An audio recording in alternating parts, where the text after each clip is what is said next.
Wala nga talaga sa batas yung bang magsoli muna ng pera para ikaw ay mapasok sa WPP.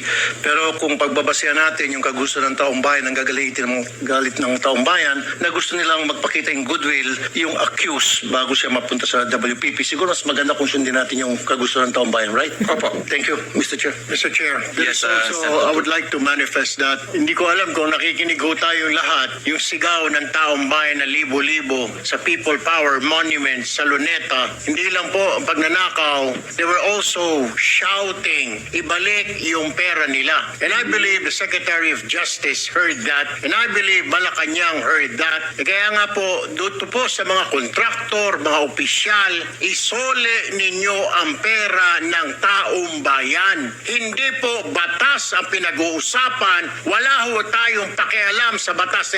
Sometimes, you have to bend the law to be able to please the people.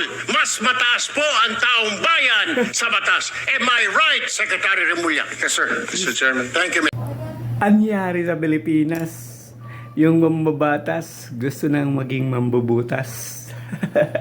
From lawmaker to law breaker. Anyari, mambabatas nagsalita ng ganyan. Umalis kayo dyan, huwag kayong umupo dyan. Hindi kayo bagay dyan.